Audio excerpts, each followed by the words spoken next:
Hey folks, behind me is an 18-foot diameter swimming pool that I just set up, and I want to show you how I did it and talk you through. You need to make sure that you don't have any utility lines underneath where you're going to run where you're going to have your pool. So electricity, water lines, sewer lines, anything like that. I'm putting in a Bestway above ground pool. It's 18 feet diameter, and you can see how we've cut this out so far. What I've got there is a 10-foot board with a spike, drill a hole through it, have a spike in the center of the pool area, and then I swing that board around, and I'll show you that in a bit here. But the most important part of this whole project is getting a flat spot for the installation of the pool. Our yard here is really sloped, so I didn't have a whole lot of choice but to dig this out. Ended up digging a little bit too deep on this right side over here, but it is what it is. Ideally, we would have done this in a different part of the yard that was perfectly flat to save all the time digging, but so be it. Here we are. And we did this by hand.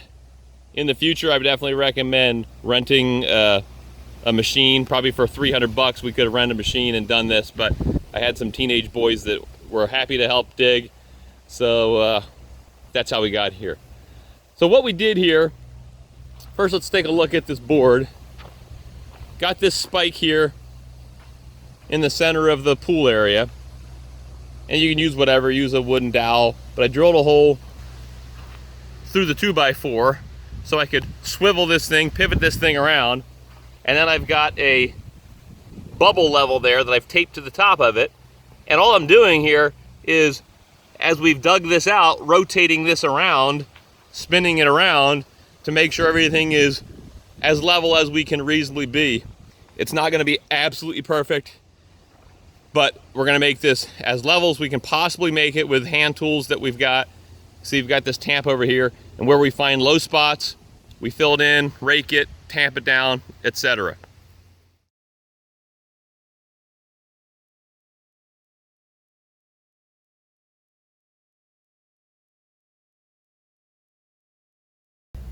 Now that we've circled the board all the way around and leveled and smoothed out the surface, I'm going to spray it with water, tamp everything down, and then do one more quick spin around to make sure everything is perfectly smooth.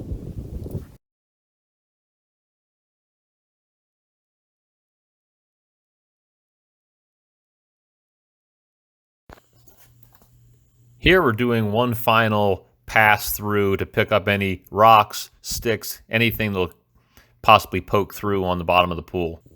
The last step in the ground preparation process is me feeling around with my feet for high spots or low spots, using the tamper to flatten it, occasionally adding a little bit more dirt, raking out high spots, pounding it back down again, just trying to make as smooth a surface as I can. This will be the last step before we start building.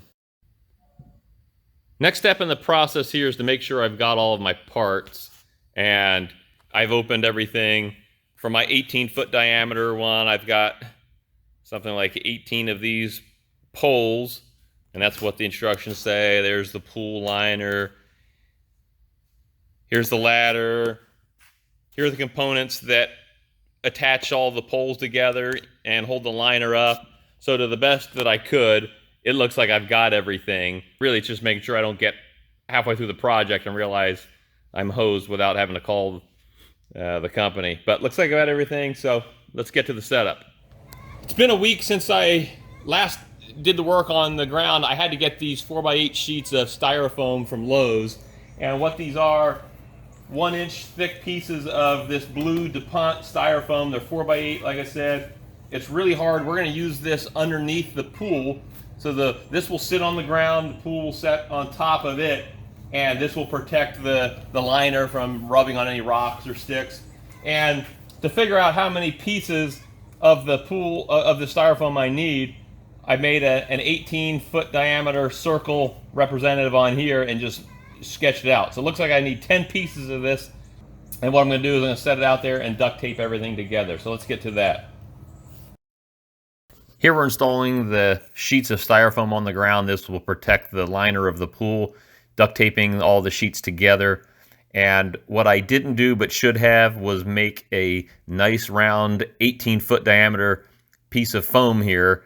I left a few gaps on the ends because I wasn't sure where the vertical posts for the pool would sit, but it would have been easier to make it 18 feet diameter and then cut around the posts a little bit as necessary.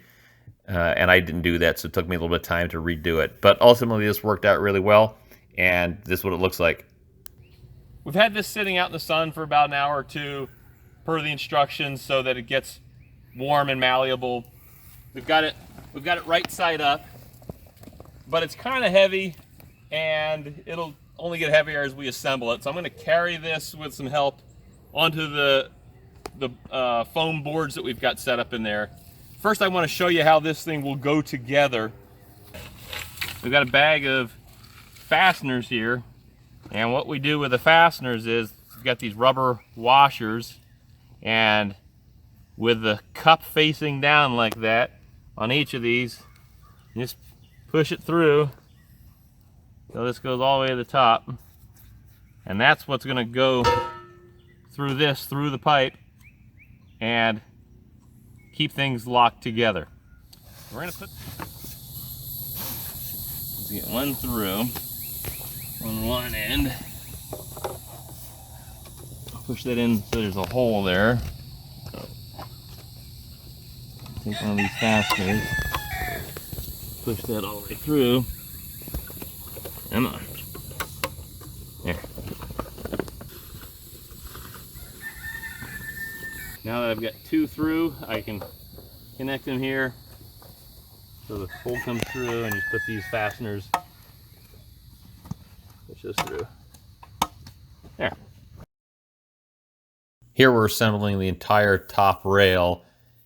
You can see the gaps on the foam underneath, and like I said, it was intentional, but as it turned out, it was a lot more mess than I expected it to be. And plus that rail ended up getting larger in diameter as it gets connected, and it was more work to splice in small pieces of foam than I had hoped, but we got it done. Time to put the vertical support poles on. We've got a bunch of these feet that came with it, and in this case, this end that's got the hole that goes to the top. So I'm just gonna put the foot on the end, and I'm gonna put the flat part facing the pool, and then I'm gonna lift this up. It goes inside this strap here, and then put it like that.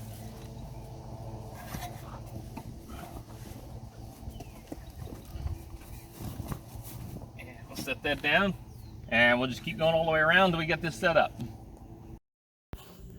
As we put up the vertical posts, you can see that I skip every other one. This made it easier to get it upright first, and then I went back and put in the missing ones. And you'll see that the feet are sitting on the foam. Ultimately, they do not, so don't pay too much attention to that right now. We've got all the vertical supports in place, and then I went back around and pounded on the top to make sure that the poles went into the connectors there. But I showed you earlier that I left some of the foam out because I wasn't quite sure how much we needed, how wide this was going to be. So I'm going to go add in the rest of the foam there. Got everything done on the pool installation, the structural support, got the foam underneath, everything's good to go. One thing I did, you want the legs sitting on something firm. I don't think it's good to have it sitting on the dirt because water will get splashed out. So I've got these tiles that I got at Lowe's for $1 a piece, something to spread out the force that's going to go into these. And the last thing I need to do for installation is this part. This is where the pump filter will get connected to. It came like this, so you just got to take that off, attach it. There's a rubber O-ring on the inside, so make that nice and tight. And what's going to happen is the pump will attach to that threaded part. So that's the last immediate step that needs to be done. Lastly, what the instructions say is to fill this with a couple inches of water and then get in and spread the bottom of this to make sure it's not kinked and that the water is, there's no leaks on the bottom. So that's what I'm going to do. Get a little bit of water in there, make sure there are no obvious leaks, and then be good to fill this thing all the way up. We've got all the wrinkles out of the pool, what we had to do was drain out a little bit of the water. 2 inches, as it was mentioned in the instructions, is just too much water and too heavy. So we've only got maybe less than an inch of water in there. And we also waited overnight till the next day, and the sun beating on this warmed the water up, which also warms up the plastic underneath the liner, and then it became much easier to smooth out the wrinkles and get this thing exactly how we want it. Now it's a matter of filling this the rest of the way up, and we're gonna be swimming. Here we are, the pool's completed, filled with water, got the pump connected, checked for leaks all the way around it, no leaks. All the poles are vertical. Once you get all this weight in there, all that water, the walls start to bulge because of the weight of the water. That's just natural, that's the way it should be, but everything is like it should be. Haven't even gotten in to take our first dip because the water is a tiny bit cold, just filled it up. But wanted to show you this is achievable, you can do it. Hopefully this video was helpful. Thanks for watching.